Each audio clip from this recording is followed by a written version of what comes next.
proposal na makita pa na ito, and wala pa rin nagsugod po ang committee hearings ni Ana. So I'm sure at the committee level, kung mag-ipanayon magaling nga nakapasali panahon bago mag-recess ang Congress for the elections, then I'm sure it will, all stakeholders will be invited.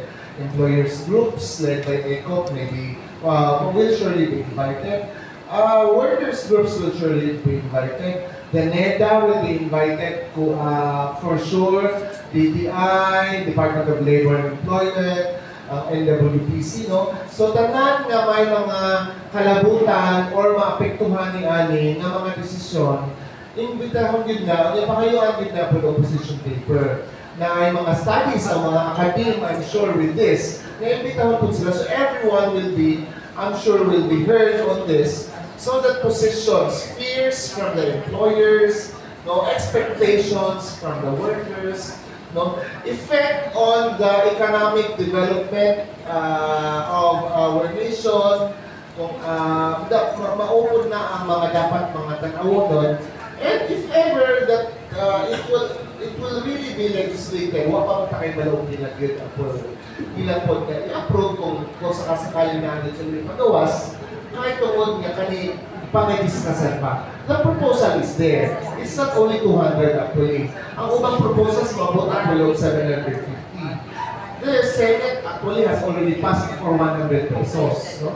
So, if the Congress, House of Representatives, will pass their own version kung 200 na, tapos ang napasa sa Senate is 100, it will still go to the bicameral conference committee to harmonize the two versions. And then sa harmonized version, most probably will be the one to be the final version to be submitted to the President for his signing. And then, of course, kung wala pa, if the President will veto it or sign it into law, or if will not act on it for a certain number of days, then it will still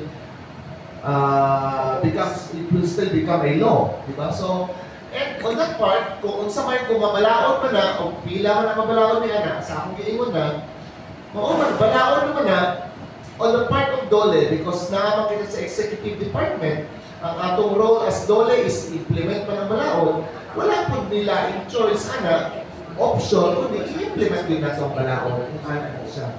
Because that would already be the law that everyone is expected to follow or comply.